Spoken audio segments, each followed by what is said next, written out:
Before I actually get started, I want to thank everyone who sent me pictures, not only the great members of the Brunswick Forest Garden Club, but also some of my friends in New Jersey whose pictures I knew I wanted for this talk. And I really, truly appreciate it. It was great fun doing this. Obviously, some of the things we're going to look at today are not things that you are probably going to be able to do in your yard, but we can break down the elements and there will be bits and pieces that might work for you or just be the thing you need. As I said earlier to anyone who had not heard, if you would like to ask a question or if you have any comments you'd like to make or any suggestions, if you type that in the chat room, we'll look at that at the end and go through it then. Again, for the members of the Brunswick Forest Garden Club, I wish that we were meeting in person, but that apparently is not going to happen for a while yet, and we still don't know what will happen in September, and we don't meet in the month of August, so at least we're good to go there. We're going to be talking about art in the garden today, and art can do something that plants cannot. It can draw the eye and lead people to a particular spot. It can surprise and amuse. It can tie the outside to the inside. It can echo shapes and colors. It can add three-dimension element to the garden, and it can say who you, the garden, is through your art. So we're going to start with stone. Stone in the garden is a wonderful tool to use. This is a Japanese garden in New Jersey that's used great elements of stone. There's enormous rocks that were brought in to do this. We could all do something on a much smaller scale, and the dry stream bed is made out of pebbles. It's definitely a very Japanese technique, and it totally fits into the landscape, including the great use that the gardener made of moss. Now we're going to move to Scotland, and this is a private garden that I was fortunate enough to visit, and the owner had built this enormous stacked stone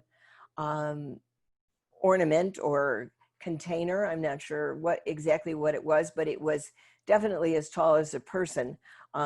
Stacked stone seems to be was very popular in Europe at the time, and they were making people and statuaries and walls and all kinds of things out of it. It is a technique that some of the more creative you might be willing to give a try. This is in a New Jersey garden. It is a millstone surrounded by pebbles to give you the feeling of water.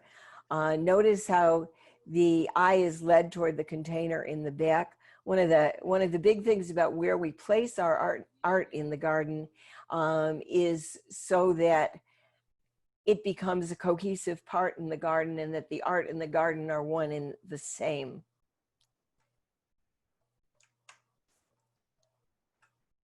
Oops, I'm going to go, sorry, I skipped one. Stepping stones in the garden, or I think my slide did not advance, I'm sorry. Stepping stones in the garden frequently not only add direction, but depict personality. This particular one's engraved with a dragonfly. You've obviously seen ones in gardens that give sentiments like hope and love. I have one that says Carpe Diem. And for those of you who are not Latin scholars, myself included, Carpe Diem means seize the day, which I think is appropriate, for a garden. Stepping stones can be there as decoration. They can lead you from spot to spot. They can slow down a visitor's travels through the garden, providing an opportunity to stop, look down, slow, take in your surroundings. Also, many people like to commemorate the date that their garden began by using stepping stones. Another use of stone in the garden is to create a patio. And I think this one is particularly effective because at least to me, the patio construction reminds me of stained glass windows. It gives a beautiful spot in the garden in which to sit and look out, and the stone in itself is enjoyable to look at. Also, when you're placing your stone in the garden, make sure that you know what it looks like in various lights at various times of the day. You don't necessarily have to have the stone there in order to do it, but you want to go out and look before you drag that big heavy stone into place. Its placement in the garden is essential to the mood that it creates. I think in this particular stone, the light looks vastly different than it does in a stormy sky. And using stone like this in the garden, it becomes a focal point through all 4 seasons.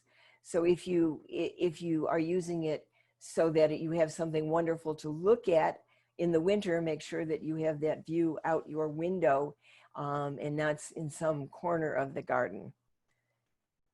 The next stone is a pretty impressive one. This is Marilyn Sneed's stone in her garden.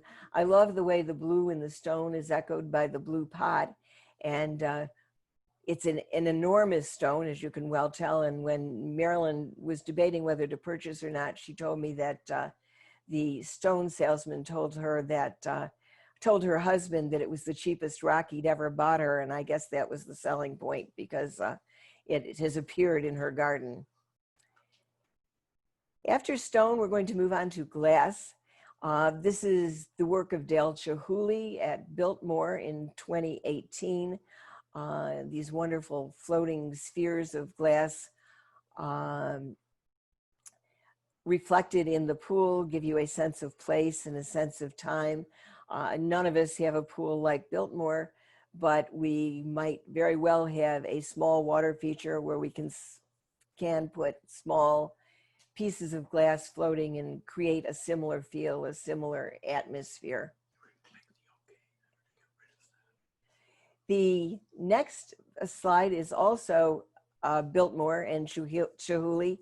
I love the glass pieces that look like they formed a magnificent flower in the deep purple background. Again, you have the reflection of water, but that's not a necessity. A piece of glass ornamentation in the garden, properly placed, doesn't need water. It can be set amidst plants and form a cohesive background. This is my fake Chihuly. I was so enthralled with the glass of Chihuly, which I of course could not afford, that I decided that I had to have these 3 glass orbs to bring home. I think they echo the color of the plants, they echo the color of the house, and they are wonderful when the sun is shining through them. That's the joy of glass, is the great play of light that we get. Probably the most frequent use that you see of glass ornaments is the ever popular gazing globe. I think the gazing globe in this particular situation tells you a lot about placement of art in the garden. Plunked alone all by itself, it looks lost. It needs friends. Just like plants need friends, so does artwork. And this particular gazing globe set in this wonderful rustic stand surrounded by grasses has a wonderful look and sense of belonging in the garden. Our hope is to blend our art and our garden into a cohesive central. This is a large collection of gazing globes, and it gives you an idea of what you can do with a single art form. This kind of reminds me, when I look at it, that they're set up to play some wonderful game with all these balls scattered throughout their garden. But it certainly says that more than one is certainly a good choice to make. If we gather shapes and ornaments and art in the garden that have a similar feel, it adds a cohesiveness to the whole scene. Here in North Carolina, we might consider using something that belongs in place. This is sea glass, and I don't know if I would necessarily use it to make a river of glass, but it certainly is impressive. It's a dramatic effect in the slide on the right, where it's been used to create a bed and leading off of a seating area. It might be equally effective as decoration in a container or scattered in a small bird bath to add color and texture, but it gives you a sense of place. This is a garden that's by the sea, and some of us certainly move in that direction in our gardens, as we'll see a little further on into the slides. Here's a very simple piece of art in the garden, a bird bath filled with water with 3 floating glass orbs. I think the thing to note about this, with its simplicity, it blends perfectly into the background, where it becomes part of the garden as opposed to something separate that's just been kind of plunked there because it sounded like a good idea. Placement is really key in where we put our art objects. And now we're going to move on to water. We should all be so lucky to have a water feature like this. This is Heron's Wood in Bainbridge Island, Washington. And I have put some information at the end, if you ever get the chance to get out there to go and visit this wonderful, wonderful garden. This truly shows how you integrate art and water directly into the garden. This column with its stand and fountain looks like it grew naturally out of the garden. It truly is wonderful. We can do that in much more simple forms. This too is a wonderful example of water in the garden. Most of us have spaces big enough to put a pool like this, but a similar effect can be created with a large container of water to reflect the artwork that we put in it. An example of how a small water feature can work is this charming fish fountain garden. Again, take note that the garden is set, the fish is set into a garden surrounded by hostas. Makes me think that when I look at this, my first thought was that this was under the sea, that here was this wonderful fish who got to float about all these exotic sea creatures, when in fact it's just a wonderful use of both plants and a garden ornament. We can go from the elaborate that we saw in Bainbridge Island to the charming, simple, concrete feature we just saw to something that's very modern, like this fountain in Sally's garden. It is simple, structural, leads the eye, has the wonderful dark pebbled stones that the water drips down on and gives great reflection. I think it's a wonderful modern piece to put in the garden and probably tells you who the gardener is. Another take on fountains can be whimsical, and it's reminiscent of the colors of the ocean. You notice that the color of the stone blends with the color of the fountains. And the other thing that we need to take note of with water features in the garden is the wonderful aspect of sound. So you've not only created a great visual, but you've created a great listening event that you can have daily and year round in your garden with the advent of a fountain. This is I think, a very Art Deco looking fountain, again in Bainbridge Island at Heronswood. The stone path in front of it makes you want to stop and linger, and leads you to the fountain. And it too was blended perfectly into its surroundings. Surrounded by greenery, it becomes part of the garden and not just an object that you've added into the garden. We can go from the very simple concrete form to a more elaborate Art Deco piece to the quintessential Southern fountain. This is a fountain that you'll see in gigantic form in the squares in Savannah or Charleston, and yet it looks perfectly at home in this wonderful patio. It says, "I live in the South, and this is a Southern garden," and it is just wonderful to look at and appreciate. We can move from there to a much smaller version of a water feature in the garden. This very small dripping fountain, I think originally it was probably a way of getting water into a bird bath kind of structure at the bottom, but it too is perfectly situated in the garden. Think whenever you're ready to place something, what can I see? What does it look like? What's around it? What do I want to put around it to make sure that it fits, it becomes one with the garden, and the art looks as if it was always meant to be there, or perhaps it was there and you simply built the garden around it.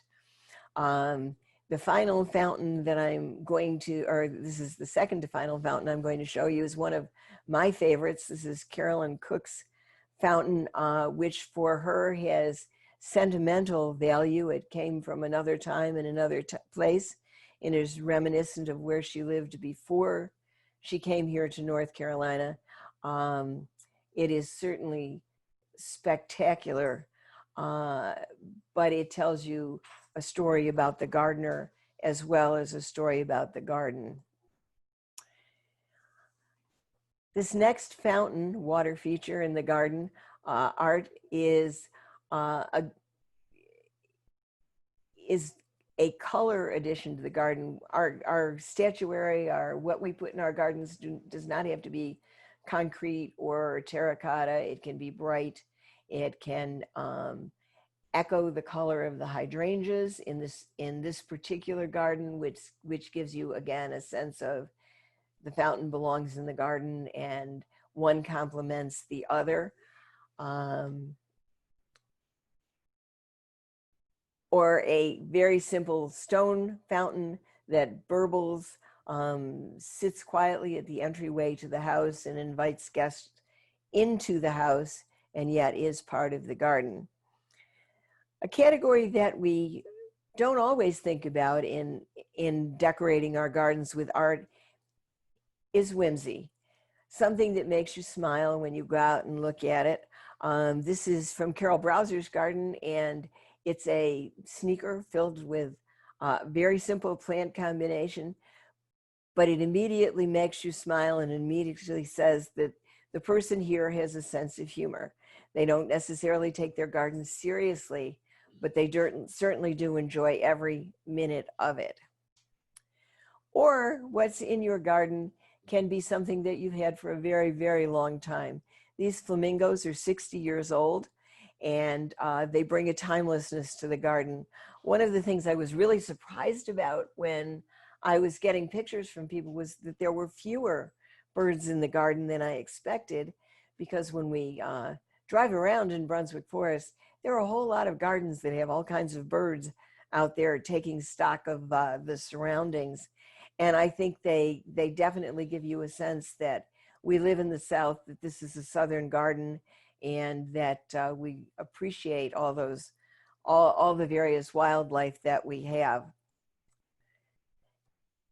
This is one of the frogs from Ribbit, the exhibit at Airlie Gardens in 2016. This is just, all of the frogs were totally and utterly beguiling. This one is my particular favorite, riding his bicycle off in through the forest. Sometimes, like the birds that we just saw and like the frog, we carry themes of certain things in gardens, and frogs seem to be a very popular one, as this private garden in Scotland shows. This is two of many of the frogs that were in this garden. Again, perfectly situated among the plant material, sitting on a little tiny bed of water or tucked behind a plant. This particular garden, I think, if I remember correctly, had many, many frogs, maybe 25 or 30, which might be too many. Sometimes a more restrained approach in the garden works. This is Shelley Wheeler's garden, and again, another wonderful use of a bicycle that sits in the front yard and says, welcome. I love its containers of plants and the glass objects around it. It is whimsical, it is charming, it makes you smile when you look at it. These wonderful fish floating around in a sea of grass is very reminiscent of a water feature without the water. And it makes you stop and look and smile, and gives again a sense of place. This would be equally at home, or perhaps more at home, in coastal North Carolina than it is in this wonderful garden in New Jersey. And yet another bicycle. This one, the thing that I love about this one is it's set out in the middle of the woods, and I can't decide whether the gardener is picking flowers and taking them home, or is it on a journey to deliver flowers to someone else. But it truly gives you a sense of fun in the garden. Many times we use signs in the garden to say welcome, or let people know that this is where we live. My personal feeling is pigs are awesome in the garden, and this pig looks like he knows that this house is a place where he can come and sit and have a wonderful time. I love the joy that this pig seems to bring. Oops, I'm sorry, I skipped one. I'm going to go back. After another great thing that I saw in many pictures from you, and I apologize that I didn't use all of them, because sometimes we ended up with a fuzzy picture or two, is all the wonderful ways we had signage in the garden. Julie in her garden has first a welcome to the garden sign, and then this very beautiful bird feeder that tells you that this is a garden where love blooms and everyone is happy. I particularly like her stone rabbits in the back. They seem to fit in so perfectly with the whimsical theme of this garden being a joy to visit. Whirligigs in the garden, again, something I thought I would see a lot of, and I did not. This is from Randy's garden. And if you love whirligigs, there's a wonderful whirligig park in Wilson, North Carolina, which I think is about two hours from here. And they have an annual festival in November. This year it's the 7th of November, and you can see all kinds of wonderful, whimsical whirligigs, big and small, to add to your garden. And yet another whimsical thing in the garden are the gnomes of Arley in 2018. Probably we probably might not want a gnome quite this big in our own personal garden, but gnomes have been populating gardens all across the world for centuries. And if you have a gnome thing, that might be wonderful to add. I love Debbie's birds in this feature, in this particular garden, because they all seem to have found a home. And there's a wonderful bench over on the right-hand side where you can sit down and rest a spell, enjoy the piece of the wood, enjoy the art that's there. It's very charming, very whimsical. And this next slide, immediately I thought, coffee anyone? Here's a garden where you can come in, you can sit down, you can stay a while. And it's a very clever use of a creative ornament. Sometimes we think we have to go out and buy something big and elaborate and wonderful, and yet something is totally fun. Is this says, oh, I like this garden, I can come and visit. Signage in the garden can be an art form.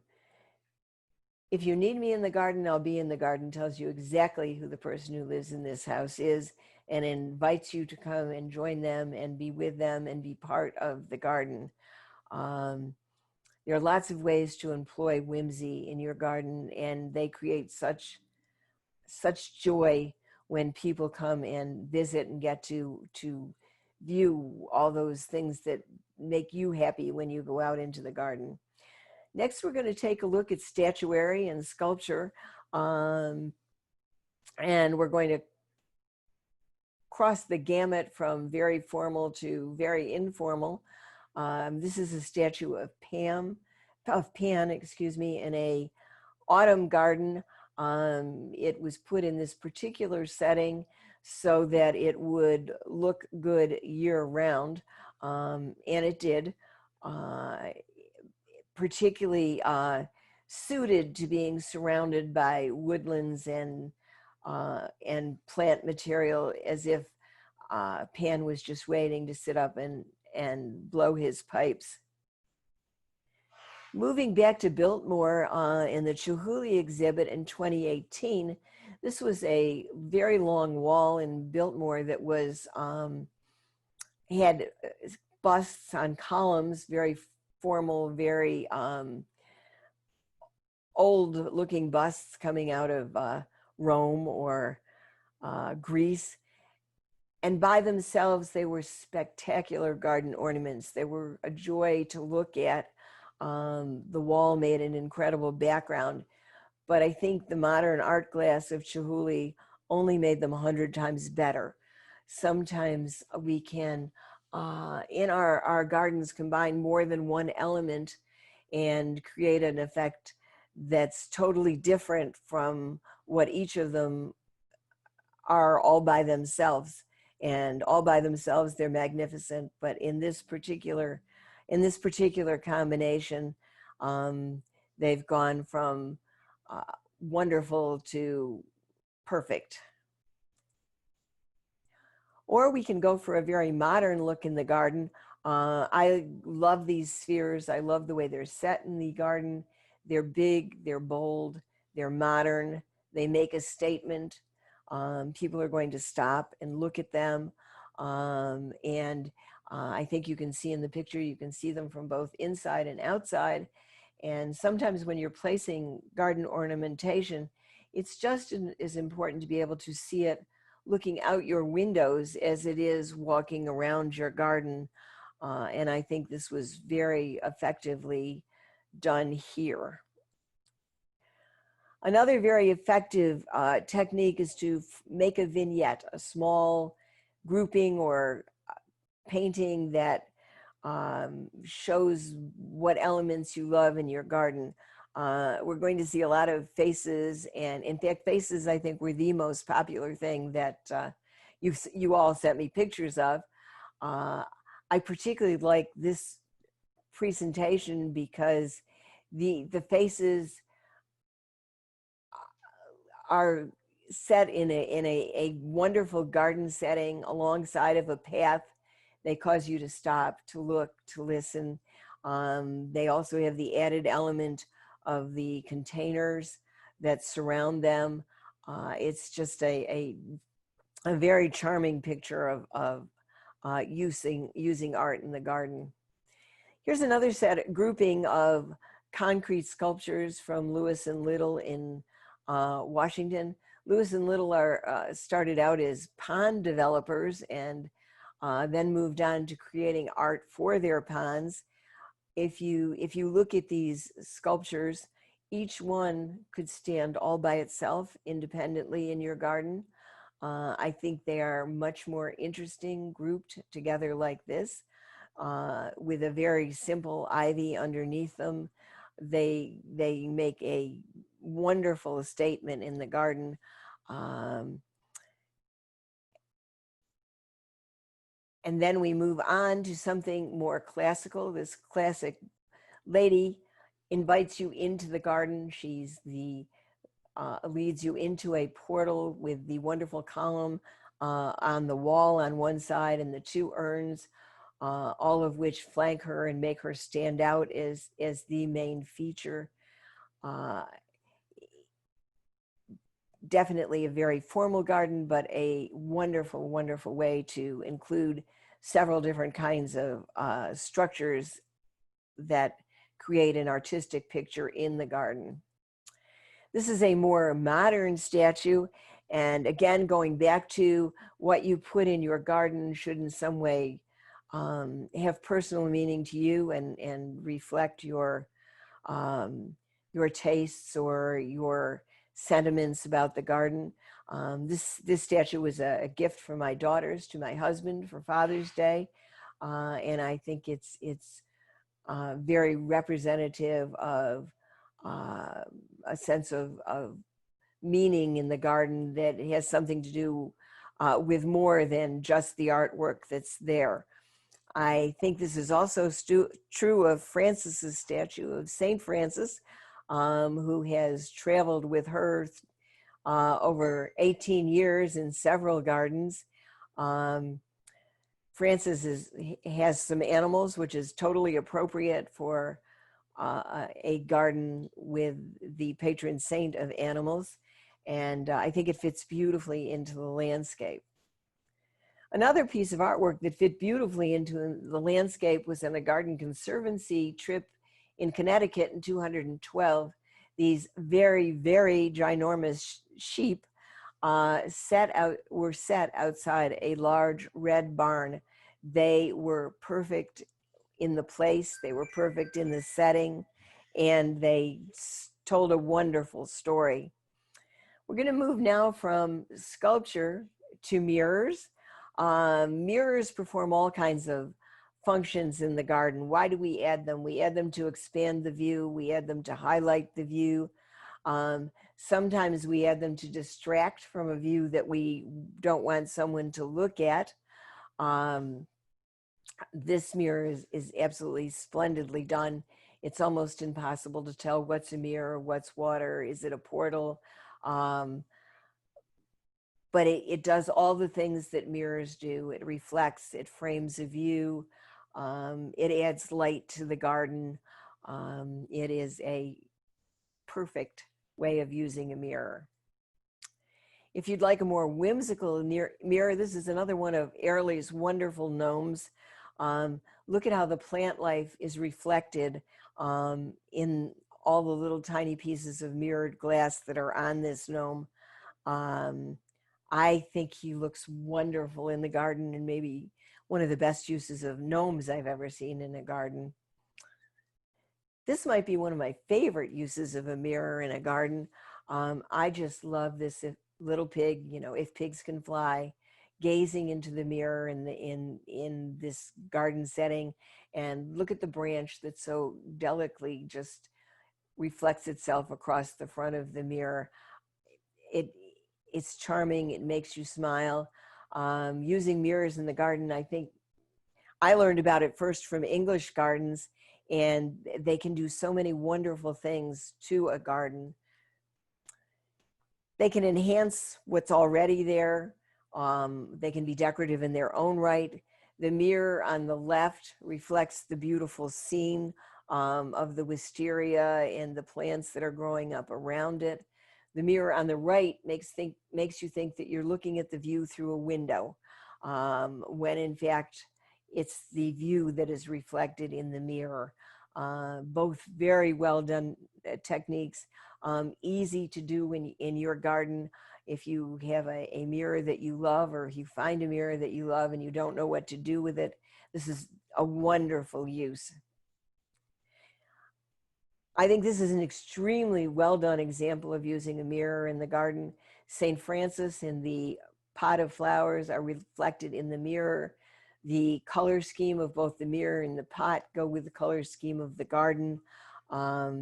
It's carefully choreographed and utterly charming. Yet another use of mirrors is trompe l'oeil. And this illusion makes you think that you're being led down a path and into the view beyond, when in reality it's a brick wall that, and the mirror is reflecting the garden before it, not a way of walking through it. If you can create this effect, and I know that there are so many of you who are so extremely talented artistically that I can see a look like this popping up in many of your gardens. Moving from mirrors to topiary, which is the art or practice of clipping trees or shrubs into ornamental shapes. Topiary is art in the garden. It isn't hardscape, but it is without a doubt creative and makes people stop and look and recognize who the gardener who has topiary is. And that person is very different from a gardener who might have a statue. They're much more interested in living things.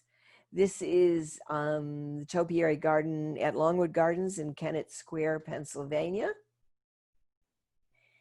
This is the garden of Christopher Lloyd at Great Dixter in the UK. Christopher Lloyd frequently said that he did not want garden ornamentation, but I can't think of any greater art form than these peacocks who are set among this fabulous garden.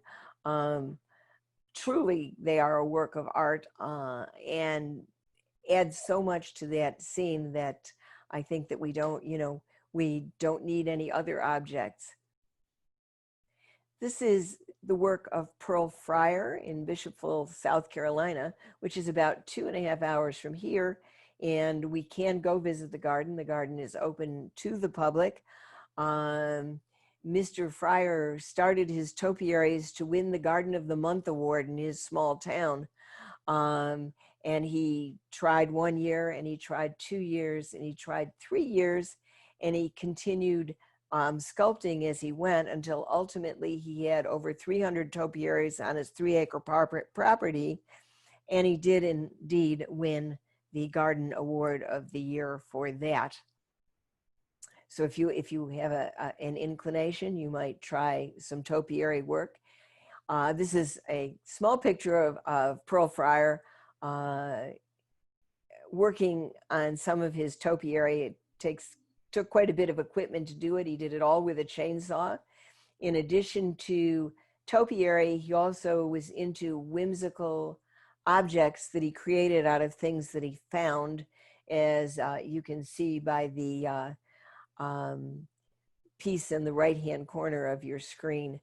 There is a wonderful documentary on Netflix called A Man Named Fryer. If you'd like to take a look at that, or you can go visit his garden, where there are more than 10,000 people a year who visit.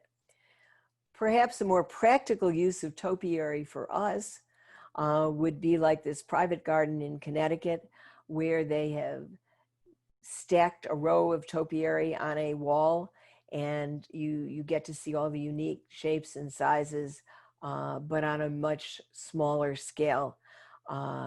Topiary is one of those things that you can add to your garden as one or many, and they have a very architectural look, and it gives you another way of expressing who you are as a gardener. Let's take a look at architecture in the garden, how art and architecture are combined. Architecture is the design of outdoor areas and structures to achieve an aesthetic outcome, to create a cohesive whole between the building, the home, with the landscape. This picture is of a very well done Japanese garden, where you see that the wall in the background has what look to be windows, only they're actually plaques on the wall. The garden has a sense of flow, a sense of direction, has wonderful orientation and a great use of stone, including the tall stones and the flat stones, as well as the ones that give the illusion of a dry stone river. Moving on to a somewhat more elaborate piece of architecture in the garden. This is a Sola Bella in Stresa, Italy.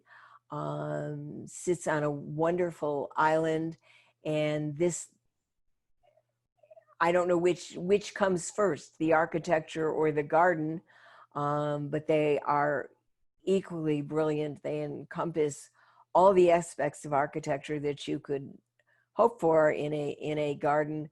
The steps leading up to the structure, the wonderful statues, the tall spires that give height to the garden, the placement where you're drawn into the garden from a wide perspective into a narrower and narrower one.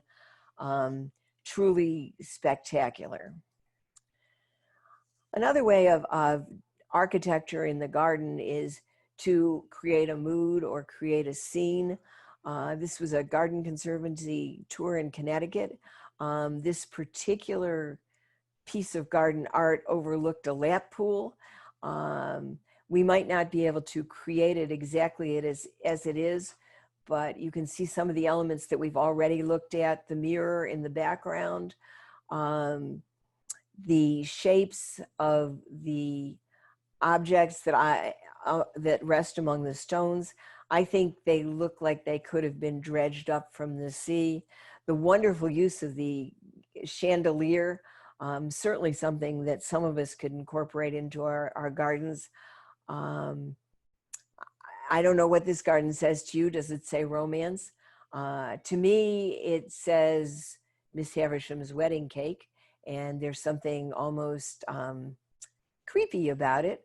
And yet it's a very effective use of art in the garden. Here's something that we more likely could do as a form of architecture in our garden, pergolas or fences. This is a privacy fence that separates one garden from the other. And in some places where our houses are really close together, this gives a wonderful artistic element to the garden on not only your side, but your neighbor's side as well, so that you are creating a great look. I love the lantern. It says, welcome, come on in. This is just so well done. In addition to using hard structures like pergolas or privacy fences, you can create art in the garden with plant material. This is Heronswood and Bainbridge Island, where they've used these wonderful clipped hedges to form a room and to form a path to go through. Again, something that can be done on a smaller scale, and something that in some ways we already see in Brunswick Forest with all the great clipping and pruning of trees and hedges to give us architectural form to the garden using plant material.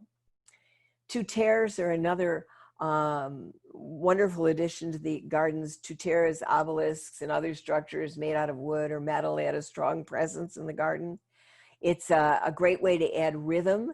If you, as in this picture here, if you have one two-tier, if you have one or two more placed throughout the garden, it leads the eye. It gives a sense of continuity.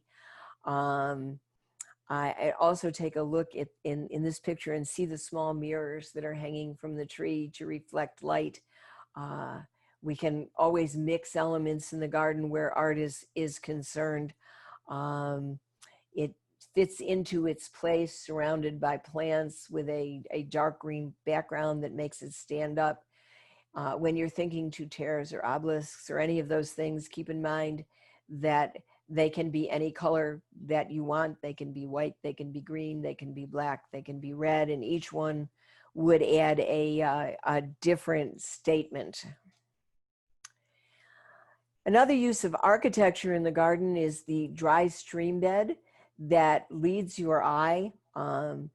Most likely, if you have a drainage problem, this is an effective architectural tool to use, and also a form of art, particularly with this wonderful piece at the beginning of the stone path.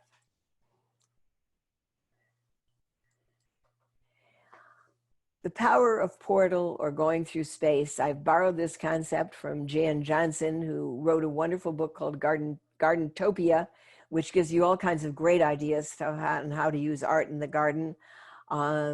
Here she's talking about the idea of being led into the garden.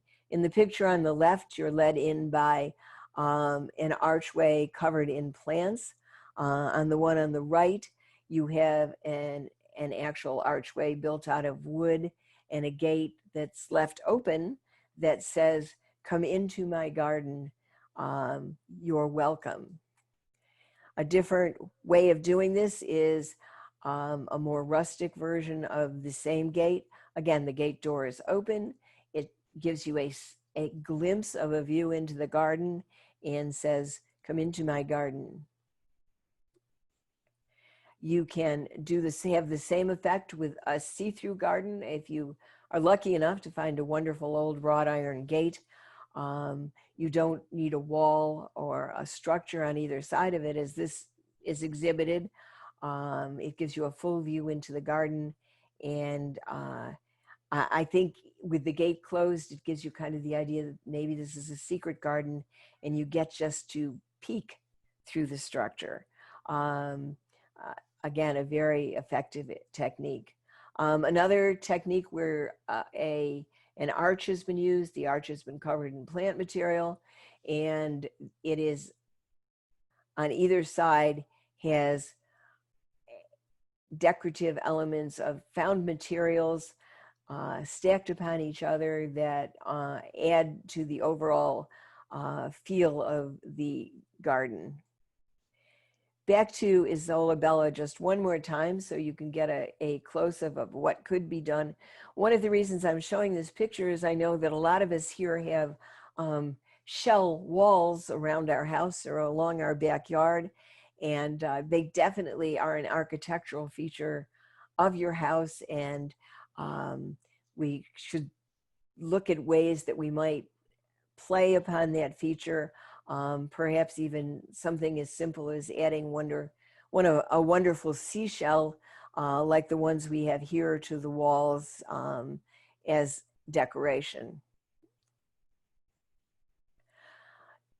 Another example of portal in the garden that says, how do I enter this garden? How do I come in? Where do I go and see what the rest of the garden looks like?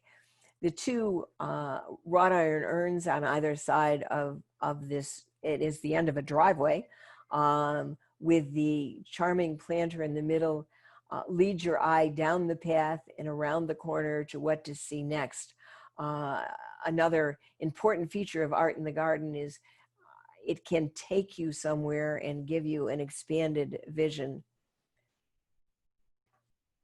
And one final example of art in the garden, this wall says Southern Garden to me.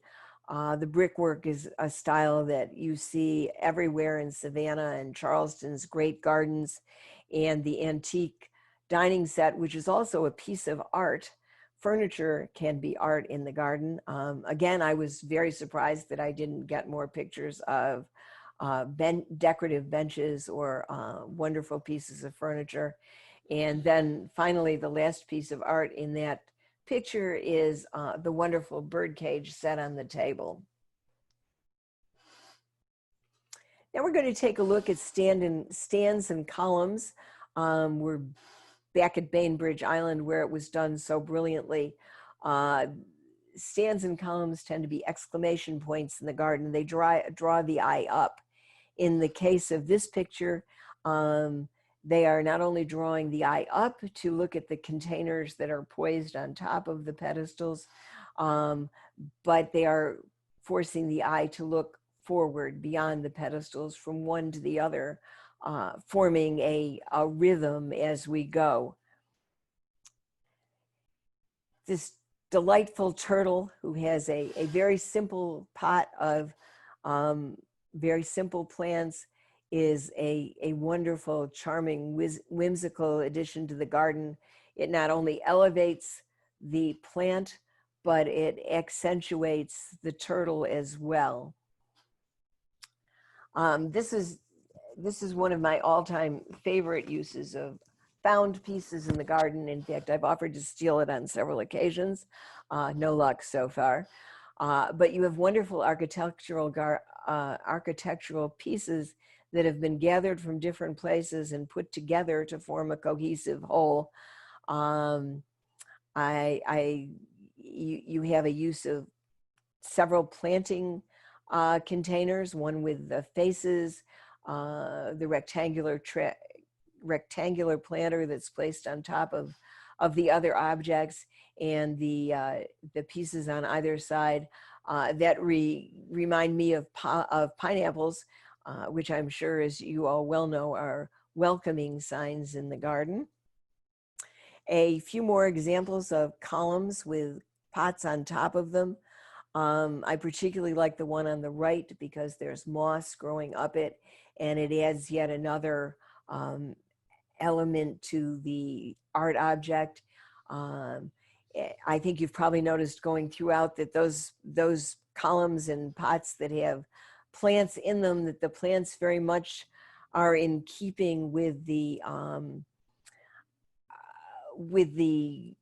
column that they stand on. They're simple, they're not outlandish, and yet they create an image and a scene in the garden. This is at the time was a very new garden. I think if you use your imagination, you can see how it will grow up, how the grass path leads you to the portal and through the archway, how at this point in time, the terracotta jar leads the eye to looking at the archway, all things leading in one direction. Eventually, and now certainly, this is a garden where this is almost a secret piece of art that you will happen upon as you traverse your way through the garden. Again, another use of columns. I'd like to draw your attention to, in the front of the picture, the stone table with the small sculpture of the fairy on it. The art in the garden does not have to be gigantic or overpowering. It can be simple and small and add greatly to the picture. Final use of column is, this is at the end of a bed. It anchors the bed.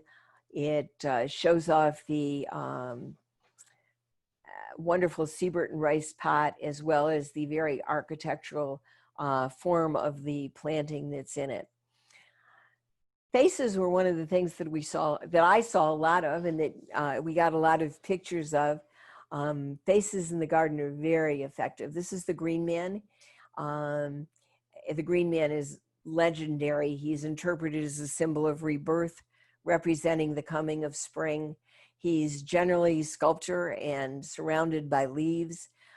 He's been found in medieval churches, but was not given an official name of Green Man until 1939 in an article in a magazine called Folklore Journal.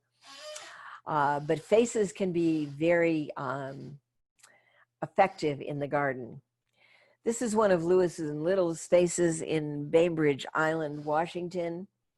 And if you look at the next slide, you can see that the round face that's sitting on the pedestal is that face from Lewis and Little's garden. Here the faces have been affixed to a tree. There's a green man at the top. There is a face that is housing some plants, and yet another face with a planter that's sitting on top of it. And then finally at the very bottom is the wonderful face set upon more architectural details. This is a great vignette of faces. The faces themselves are exquisite. The addition of the plant material in another setting, in another form, you might have said, oh, I don't know about that, but it's absolutely perfect. And set on the backdrop of the stone wall. Again, keep in mind that when you place your art, stand back, look at it, see what it looks like in the place. If it needs to be moved, move it. Because when you can create a picture like this, it's well worth a few treks around the garden. Here's some typical faces. The sun and moon seem to be very popular. It's okay to put something in your garden like the sun on the left, which is old and has not had any resurfacing done to it. The face in the middle, again, is another Lewis and Little face from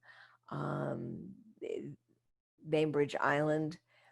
And I love this face attached to a fence peeking out of the greenery. I particularly like the frame around it so that it looks like it's a 3D painting. Absolutely, totally charming. Keep in mind that faces do not always have to be human faces. Sometimes we can go with an animal face. This is a wonderful lion who oversees this pond. I believe they're orchids at the bottom of the painting. They make it look very exotic and tropical. Again, something that we can manage here in North Carolina. Decorative containers are also art in the garden. Here is a simple stack of containers, all by the same potter. His name is Guy Wolf, and he's a potter in Connecticut. His containers are coveted worldwide. They're exhibited in the Smithsonian Institute, and they can stand all by themselves. They can hold plants, and they're just perfect in the grouping as well. A rather elaborate Art Deco container takes center stage on a pedestal, and it's enhanced by the simple planting. Sometimes the more elaborate the container, the simpler the planting has to be, or it can be equally effective empty. This is a container that originally held pickles, but now holds an exquisite orchid. I like the color echoes between the leaves of the orchid and the lantern. Again, creating an artistic vignette in the garden.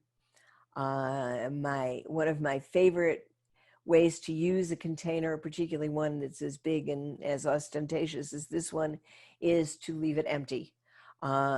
Here you have the repetition of 3, possibly 4, although we can't tell that from the picture, of these magnificent containers stacked on a stone wall.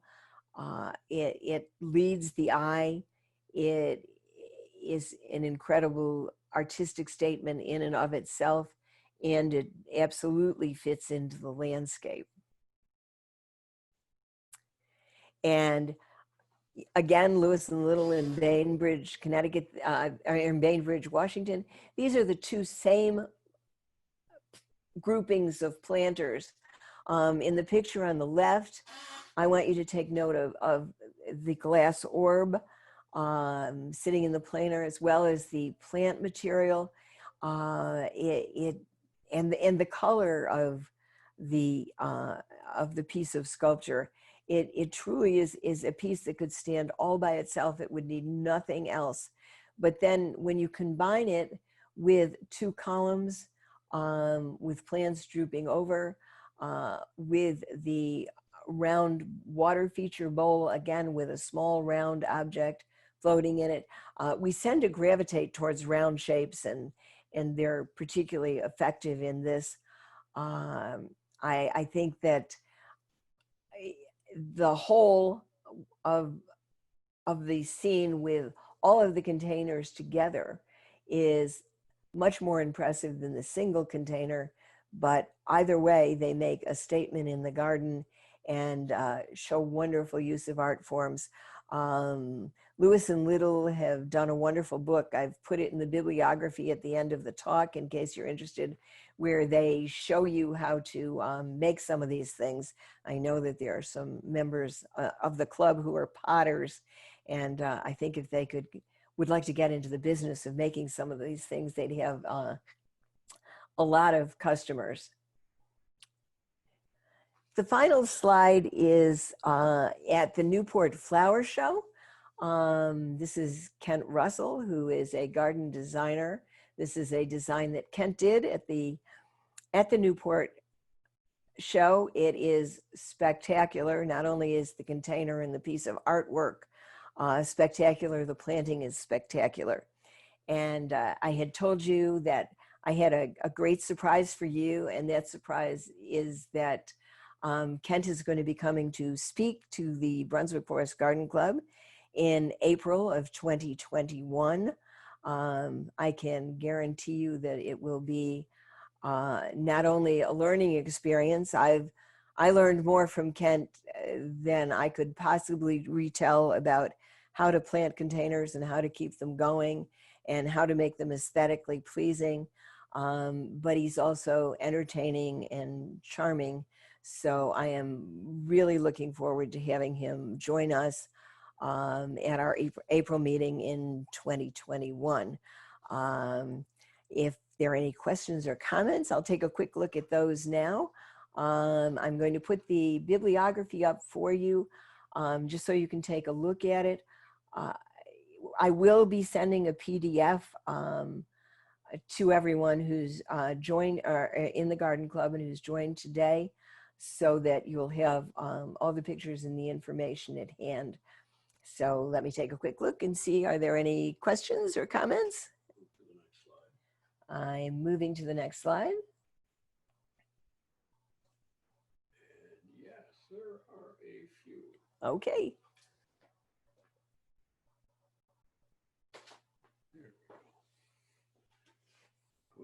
Oops. Okay. Yes, someone said, I'm sure that Chihuly Factory could take your order. I'm sure they could, but the person who's going to cash in their retirement plan, that's a good idea. That'd get you a down payment. Question about, isn't it dangerous to put a mirror in a garden? Don't birds fly into it? I don't know that that's the answer to that question.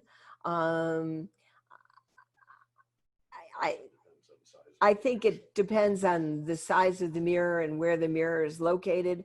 Most of the mirrors that we would be putting up might be in an area that was too low on the ground for them to see it. I've not read anything about birds flying into decorative mirrors, but I honestly don't know. Someone said keeping the garden mirror clean might be quite a challenge.